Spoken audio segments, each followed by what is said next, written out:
본문은 하나님 앞에 살고 있는 생생한 전도자의 삶이 어떤 것인가 우리에게 말씀하고 있습니다. 누구나 하나님 앞에서 살고 있습니다.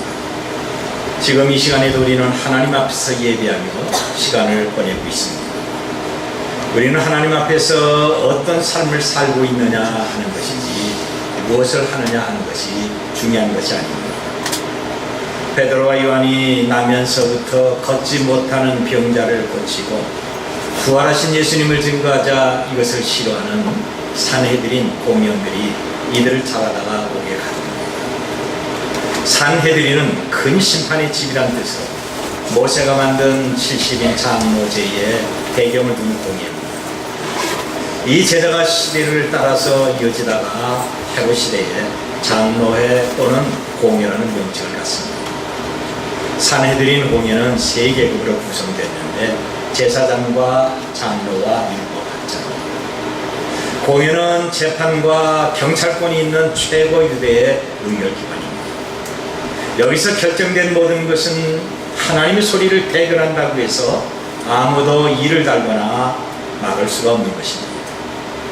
이렇게 막강한 힘을 가진 공회는 베드로와 요한에게 무슨 권세로 누구 이름으로 이 병자를 고치고 예수가 부활했느냐고 말하느냐 하면서 힘을 합니다.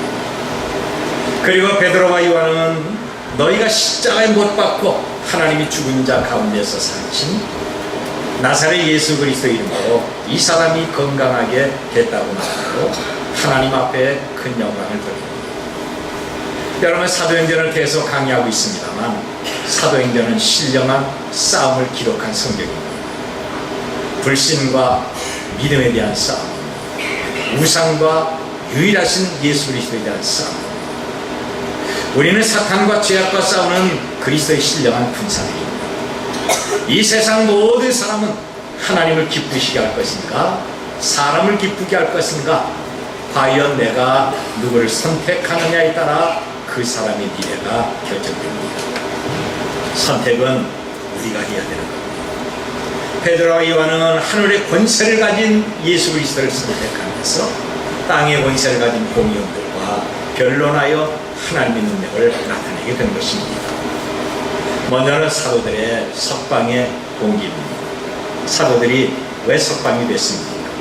여기 13절과 14절 보면 그들이 베드로와 요한이 담대하게 말함을 보고 그들을 본래 학문이 없는 범인으로 알았다가 이상히 여기며 또 전에 예수와 함께 있던 줄도 알고 또 병 나은 사람이 그들과 함께 서 있는 것을 보고 비난할 말이 없는지라 그랬습니다. 이들은 담대하게 예수님을 말합니다. 어떤 사람은 언변에 탁월한 능력이 있지만 복음을 증거할 때는 언변으로 하는 것이 아니라 성령의 능력으로 하는 것입니다. 고린도전서 2장 4절 말씀 보면 내 말과 내 전도함이 설득력 있는 지혜 말로 하지 않고 다만 성령의 나타나심과 능력으로 했다고 했습니다. 여러분, 사람의 말재간과 방법과 지혜로는 사람을 전혀 구원할 수가 없습니다. 사람을 구원하는 것은 성령의 나타나심과 능력입니다. 사도는 이제 자기를 협박하는 공의 앞에서 성령이 말하게 하심을 따라 예수님을 말하기 시작합니다. 여기 담대하게 말했다는 것은 단순히 어떤 용기가 있어서 말재간 좋게 하는 것이 아니라 성령의 능력으로 예수님을 말했다고 하는 겁니다. 본래 사도는 배우지 못한 학문이 없는 범인입니다. 그런데 성령의 능력으로 담대하게 예수 그리스도를 말할 때 학문이 있었고 지위와 권세가 있던 공의원들이 비난할 말이 없었던 것입니다. 그리스도인은 세상의 지식과 어떤 능력이 있는 사람들을 말하는 것이 아닙니다. 단지 모자라고 부족한 심령에 성령으로 채워지는 사람을 가리켜서 그리스도인이라고 합니다. 남녀노소 누구나 부족한 내 심령에 성령께서 물붓듯이 부어줄 때 담대하게 예수님을 말하고 증거할 수가 있습니다. 이것이 성령의 역사고 성령 충만이고 성령 능력입니다. 과거의 사람들은 우리 교우들 향해서 예수쟁이는 말을 잘한다고 했습니다. 언제부턴가 교회 다니는 사람을 예수쟁이라고 불렀습니다. 그리고 교회 다니면서 전도하는 사람을 가리켜서 말쟁이라고 했습니다. 전도할 때 성령께서 입술을 열어서 말을 잘하게 함으로 말쟁이라는 별명을 가졌습니다. 그런데 사도 바울이 아덴 철학자들에게 예수 그리스도를 증거할 때 그 철학자들은 바울을 가리키면서 이 말쟁이라고 했습니다. 여러분, 우리는 말을 잘하는 것이 아니라 성령께서 증거하는 영이 나한테 오셔서 우리가 복음의 도구로 사용하게 되는 것입니다. 그래서 때로는 어린아이를 통해서 어른들이 부끄러움을 당하기도 하는 겁니다. 예수님은 말씀하기를 내가 너희의 모든 대적이 능히 대항하거나 변박할 수 없는 구변과 지혜를 너희에게 준다고 약속하셨습니다. 사도들은 성령이 주시는 구변과 지혜의 능력으로 담대하게 기탄 없이 예수님을 말씀하십니다. 이제 공의원들은 사도들의 말에 트집을 잡거나 비난할 말이 없습니다. 14절을 보니까 또 병 나은 사람들이 그들과 함께 서 있는 것을 보고 비난할 말이 없는지라 그랬습니다. 이 40년 동안 걷지 못했던 병자가 완전하게 돼서 사도 옆에서 산증인이 됐던 겁니다. 여러분, 이렇게 박해받는 제자를 도우시는 성령의 역사, 다시 말하면 저와 여러분을 도우는 성령의 역사는 조직적이고 완전하고 치밀합니다. 오늘 이 법정에서 제자는 담대했고 그 옆에 고침받은 병자가 예수님의 이름으로 나는 고침받았다고 하면서 증언이 됩니다. 여기에 성령의 능력이 있습니다. 그래서 제사장과 사두개인과 성전 맡은 사람은 꼼짝하지 못합니다. 더 이상 비난할 말이 없었던 것입니다. 시편 31편 7절 말씀을 보면 내가 주의 인자하심을 기뻐하면서 즐거워할 것은 주께서 나의 고난을 보시고 환난 중에 있는 내 영을 아셨다고 했습니다. 여러분, 모든 것은 주께서 보시고 아시기 때문에 건져주시는 겁니다. 그런데 사람은 모르기 때문에 못할 경우가 많이 있습니다. 알면 도와주는데 모르기 때문에 못할 경우가 있다고 하는 겁니다. 우리 교회에서 목사가 바로 여러분의 가정과 그 다음에 여러분의 가정에 일어나는 시험과 어려움이 있는 것을 알지 못해서 때로는 신방하지 못하고 기도하지 못할 때가 있습니다. 그런데 사람들은 몰라도 하나님은 그렇지 않습니다. 하나님은 우리의 영혼의 곤고함을 보십니다. 아십니다. 내 육체의 아픔과 질병을 다 알고 계십니다. 내가 당하는 경제적 어려움과 가정의 문제, 직장에서 어떤 문제가 일어났는지, 현재 우리나라가 어떻게 돌아가고 있는지, 내 자녀들이 어떤 삶에 처해 있는지 우리 주님이 보시고 하시기 때문에 우리가 믿고 기도하면 건져주실 뿐만이 아니라 위로해 주시는 것입니다. 그래서 시편 37편 24절에서 그는 넘어지나 아주 엎드러지지 아니하고 여호와께서 손으로 붙드심이라고 말씀하고 있습니다. 여러분, 돌변하는 환경과 예의치 못한 일이 우리 앞에 첩첩히 쌓였는데 우리가 어떻게 여기까지 왔습니까? 이것은 전능하신 성삼위 하나님이 친히 손으로 잡아주시고 보호하여 주시며 이끌어 주셨기 때문에 그런 것입니다. 다윗은 이런 하나님의 보호하심과 인도하심을 감사하면서 여호와는 나의 목자시니 내가 부족함이 없다고 고백을 했던 것입니다. 지금 여러분은 어떤 환경에 놓여 있습니다. 어려운 사정과 환경에서 내 삶과 신앙이 위축되고 그래서 예수님을 가까이 했던 우리의 발걸음이 점점 멀어지고 있지 않습니까? 기도하는 손에 힘이 빠지고 무릎이 주저앉고 싶어도 우리를 잡으신 주의 능력은 우리를 더 굳세게 잡으시고 인도해 주시는 것입니다. 여러분, 무엇이 필요합니까? 필요한 것을 믿음으로 간구할 때 지각일 때 하는 하나님의 평강이 우리의 삶을 충만하게 만드십니다. 우리를 향한 예수님의 역사는 크게 두 가지로 나타나는데 먼저는 염려하거나 낙심하지 말라는 것입니다.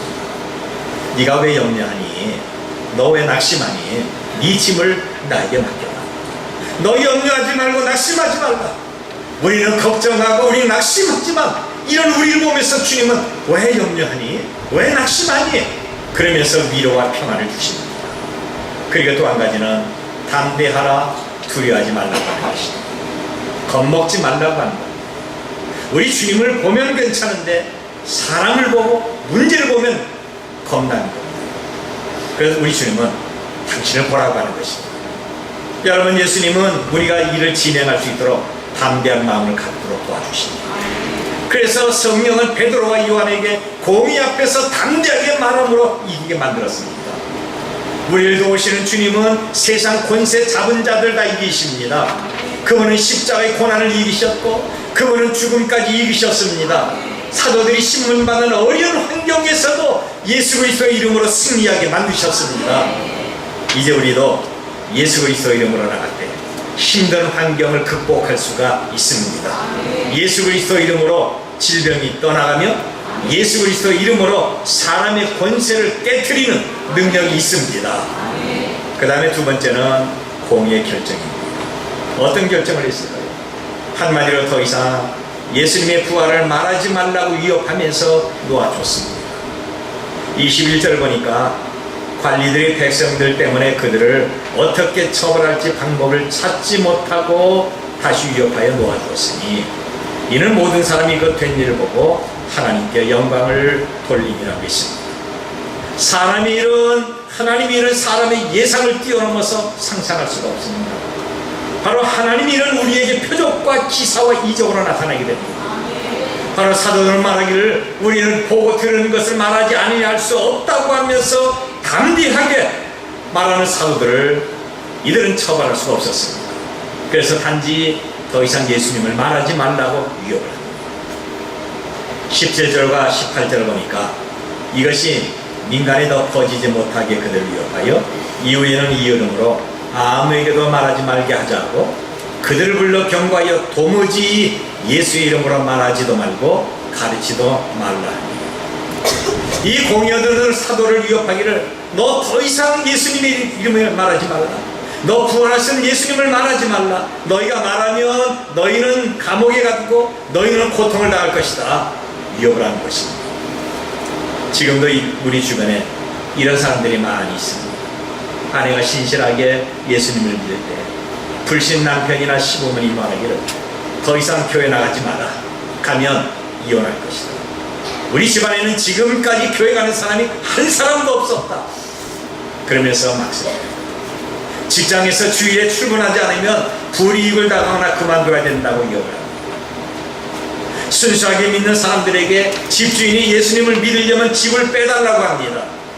여러분, 지금도 교회 속에서 강력하게 흐르는 생명과 진리의 역사를 사람들이 위협하면서 막으려고 하고 있는 것입니다.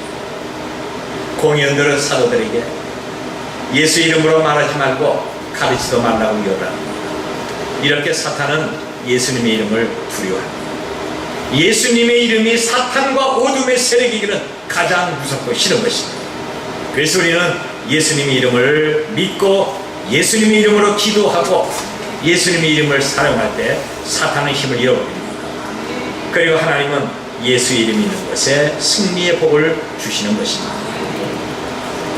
영국이 스코틀랜드를 지배할 때 스코틀랜드를 종교교육에서 장로교로 만든 존 낙스가 있습니다.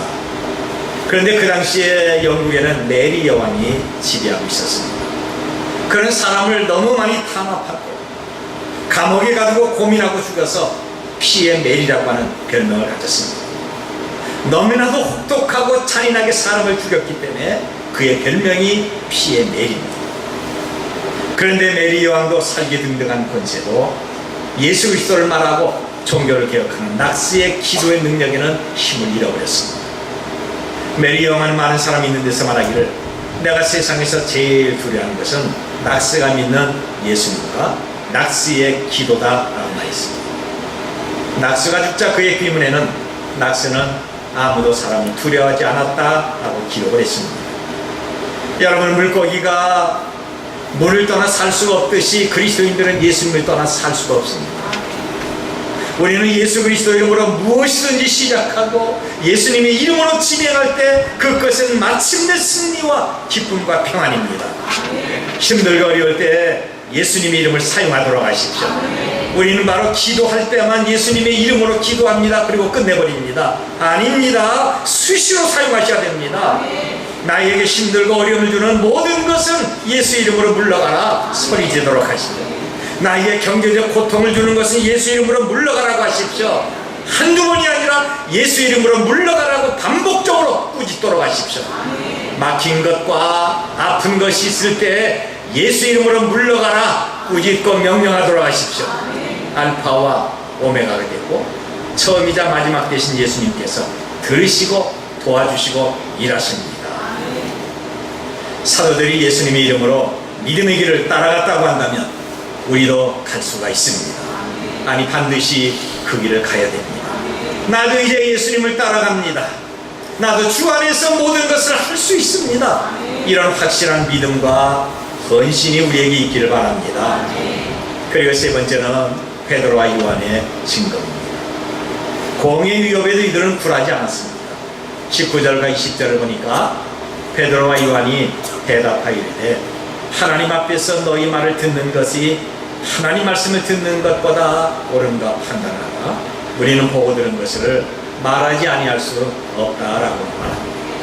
사도는 계속해서 예수님의 부활을 증거했고 말할 것임을 분명히 했습니다. 여러분, 이 당시에 공의의 결정은 모든 사람들이 다 복종해야 됩니다. 왜냐하면 하나님을 복종할 의무와 동일한 것입니다.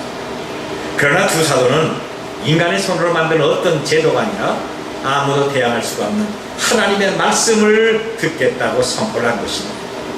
이들은 바로 자기의 안전과 평안을 위해서 불의와 적당하게 타협하지 않습니다. 성령은 어떤 위협과 죽음까지도 두려워하지 않는 용기를 주십니다. 사도가 공의에 끌려간 것은 바로 기독교 교회가 당했던 첫 번째 박해고 베드로와 요한에게는 첫 번째 시험입니다. 그런데 이런 위협과 박해와 시험을 물리치고 계속 예수 그리스도를 증거했습니다. 무엇 때문에 그랬을까요? 먼저는 예수님의 명령으로 담대하게 복음을 증거하게 된 것입니다. 여러분, 우리에게는 하나님의 명령과 사람의 명령이 동시에 떨어질 수가 없습니다. 신령한 것과 세상의 것이 동시에 주어지지 않습니다. 사람의 것과 세상의 것은 사탄으로부터 오는 것이 너무나도 많이 있습니다. 그래서 우리는 영을 분별해야 되고 선택을 잘해야 됩니다. 영국 헌법 서문을 보면 어떤 규칙도 하나님의 명령에 상실되면 효력을 상실한다 라고 되어 있습니다. 바로 저와 여러분은 하나님 앞에서 하나님을 먼저 하는 우선순위가 있어야 됩니다. 다니엘 3장을 보면 바벨론의 느부갓네살 왕이 금신상 앞에 누구나 경배를 해야 됩니다. 만일 경배하지 않으면 누구나 뜨거운 용광로 불 속에 던지게 됩니다. 그런데 여기에 있던 다니엘의 세 친구는 선택을 해야 됩니다. 재물이냐, 지금까지 누리고 있는 부귀 영화를 계속하느냐, 아니면 왕 앞에서 죽임을 당하느냐. 내가 하나님을 선택할 것이냐, 아니면 왕의 명령을 따를 것이냐. 내가 신앙을 지키다 죽을 것이냐, 아니면 금신상에게 절함으로 살 것이냐. 여기에 세 청년은 갈등하지 않습니다. 고민하지도 않습니다. 그냥 하나님을 선택하고 우상에게 경배한 것을 거절했습니다. 그리고 이리로 왕 앞에 신문을 받고 평소보다 7배나 뜨거운 용광로 불 속에 던져지게 됩니다.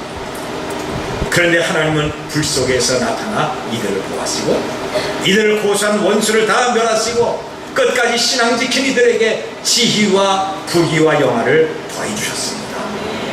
바로 우리는 나를 향한 하나님의 뜻이라고 한다면 현재 고난이 있고 현재 손해가 있다 할지라도 버리고 떠나는 신앙의 결단이 있어야 될 것입니다. 또 한 가지는 신앙의 확신이 있었던 겁니다. 이들은 바로 담대하게 말한 것은 복음을 증거하라는 예수님의 명령뿐만 아니라 나름대로의 신앙의 확신이 있었습니다. 그래서 보고 들은 것을 말하지 아니할 수 없다고 말합니다. 우리 기독교는 확신의 종교입니다. 여러분, 예수님을 믿는 확신이 있습니까? 여러분은 구원의 확신이 있습니까? 여러분들이 교회를 위해서 나오고 목사를 위해서 교회 나온다면 무엇인가 잘못된 것입니다. 비가 오거나 더우면 안 나오고 눈이 오거나 추우면 교회에 빠지고 기분 나쁘다고 빠지고 보기 싫은 사람이 있다고 예배하지 않습니다. 마음이 상한다고 바쁘다고 세상 일이 있다고 그리고 옆에 친구들이 한 번만 빠지라고 하면서 교회 나가지 않습니다. 여러 가지 환경과 자기 사정에 눌린다면 확실한 믿음을 가진 것입니다. 저는 어제도 그리고 오늘 새벽에도 기도했습니다. 저는 기도하기를 인생 문제와 고민과 불안과 갈등은 예배를 통해서 해결해달라고 합니다. 저의 설교를 듣고 아멘하는 교우들에게 주의 말씀이 저들의 병을 고치게 할 수 있다고 기도하고 있습니다. 그리고 주께서 저의 기도가 속히 이루어지기를 위해서 저는 기도를 했습니다. 에베소 4장 1절 보니까 너희가 부르심을 받은 일에 합당하게 행하라고 했습니다. 합당하게 행한다는 것은 한날 한 시간을 살아도 신앙의 확신이 넘치는 선한 일을 하라고 하는 것입니다. 이런 확신이 예배하는 우리 모두에게 있어지시길 바랍니다. 12절을 다시 보면 다른 이로서는 구원을 받을 수 없나니 천하 사람 중에 구원받을 만한 다른 이름을 우리에게 주신 일이 없음이라 하였다라 그랬습니다. 사도들은 예수 그리스도를 통하지 않고서는 구원이 없다고 하는 확신을 갖습니다. 그렇습니다. 저와 여러분의 구원은 예수 그리스도가 있어야 됩니다. 사도들은 자기가 병 고친 것이 내가 아니라 예수 그리스도 이름을 확신했습니다. 전도에 실적이 있든지 없든지 하나님의 말씀을 전해야 된다는 확신이 있었습니다. 4절을 보니까 말씀을 듣던 사람 중에 믿는 자가 많으니 남자의 수가 약 5천이나 되더라고 했습니다. 말씀을 듣고 가르침을 받았기 때문에 신자가 증가하게 된 것입니다. 디모데후서 2장 9절에서 사도 바울은 감옥 안에서 디모데에게 이렇게 편지를 합니다. 복음으로 말미암아 내가 죄인과 같이 매는 데까지 고난을 받았으나 하나님의 말씀은 매이지 아니합니다. 여러분, 하나님의 말씀은 아무도 속박할 수 없는 이런 능력이 있습니다. 그래서 기도하고 믿고 말씀을 증거하며 사람을 구원하는 성령의 능력이 우리에게 주어지는 것입니다. 고린도전서 9장 16절을 보니까 내가 복음을 전할지라도 자랑할 것이 없으면 내가 부득이 할 것입니다. 만일 복음을 전하지 아니하면 내게 화가 임할 것이라고 했습니다. 오늘날 100세 인생이라고 하지만 성경에는 인생 연수가 70이요 강건하면 80이라도 연수의 자랑은 수고와 슬픔이라고 했습니다. 여러분, 벌써 8월달이 거의 다 지나가지 않았습니까? 신속하게 지나가는데 우리 단 하루를 살아도 영원한 천국과 믿음의 확신을 가져야 되는 것입니다. 결론적으로 사도의 승리는 두 가지로 나타나게 됩니다. 먼저는 예수 그리스도의 이름으로 싸우는 것입니다. 자신의 이름과 자신의 신이 아니라 예수 그리스도의 이름을 힘입어서 불의와 싸웠던 것입니다. 지금 우리 한국교회와 종암제일교회 강단은 예수 그리스도의 이름을 선포하고 예수 그리스도 이름을 가르치고 그리스도 이름으로 세상과 싸우지 않는다면 다 헛된 것이고 패할 수밖에 없습니다. 그런데 불행하게 사람들은 돈과 명예를 위해서 싸웁니다. 자기 어떤 이권과 세상 즐거움을 위해서 싸우지만 진리와 생명을 위해서는 싸우지 않습니다. 교회가 그러면 정말 힘을 잃어버리게 됩니다. 다윗은 골리앗과 싸울 때 나는 하나님의 이름으로 내게 강호라 그랬습니다. 사도들은 예수님의 이름으로 싸웠습니다. 예수 이름은 세상의 권세입니다. 예수 이름이 곧 승리입니다. 예수 이름으로 든든히 살아갈 때 놀라운 주연회를 경험할 수가 있습니다. 그리고 또 한 가지는 그리스도의 영광을 위해서 싸웠던 것입니다. 내 영광이 아니라 예수 그리스도의 영광입니다. 이들이 법정에서 불의의 재판을 받는 것이 문제가 아닙니다. 비록 거기에서 매를 맞고 억울하게 고난을 당해도 예수님의 이름과 그분의 영광을 가리지 않겠다고 하는 믿음의 각오가 사도들에게 있었습니다. 모든 그리스도인들은 하나님의 영광과 그리스도의 이름을 위해서 세상과 싸워야 되는 것입니다. 왜 우리가 먹어야 됩니까? 왜 우리가 잠을 자야 됩니까? 왜 우리가 일해야겠죠? 왜 우리가 가정을 행복하고 평안하게 꾸려야 됩니까? 나를 위한 것이 아니라 하나님의 영광을 위한 것입니다. 바울은 말하기를 너희가 먹든지 마시든지 무엇을 하든지 다 하나님의 영광을 위하여 하라고 했습니다. 두 사자가 끝내 승리하고 공회를 나오니까 모든 사람들이 다 하나님 앞에 영광을 돌렸던 것입니다. 21절에 관리들이 백성들 때문에 그들을 어떻게 처벌할지 방법을 찾지 못하고 다시 유혹하여 놓아주었으니 이는 모든 사람이 그 된 일을 보고 하나님께 영광을 돌림이라고 했습니다. 여러분, 나 하나가 바로 쓰고 나 하나가 말씀대로 살며 하나님 중심으로 산다고 한다면 내가 사는 삶의 터전은 놀랍게 변화가 되고 많은 사람들이 하나님께 영광을 돌립니다. 반면에 나 하나가 불순종하고 잘못될 때 거룩한 하나님의 영광이 가리워지게 됩니다. 이제는 나의 소중함을 알아야 됩니다. 보배롭고 존귀한 나의 가치를 알도록 하십시다. 나 때문에 하나님의 영광이 가리우고, 나 때문에 다른 사람이 상처받고 눈물 흘리고, 나 때문에 교회의 부흥과 덕을 가로막고 있지 않는지 우리는 정말 심각하게 생각하셔야 됩니다. 승리의 생활은 하나님을 위한 것인데 나로와 말미암아 복음의 장막이 동서남북으로 넓어져야 됩니다. 우리는 하나님 앞에 살고 있음을 기억하도록 하십시다. 우리는 하나님이 불꽃 같은 눈초리로 나를 보고 계심을 날마다 의식하여야 됩니다. 이제는 성령의 인도하심을 따라 살도록 하십시다. 예수 그리스도를 구주답게 믿도록 하십시다. 인생 승리를 위하여 사도처럼 담대하게 그리스도를 말하면서 자랑하는 신령한 복음의 일꾼들이 다 되시기를 바랍니다.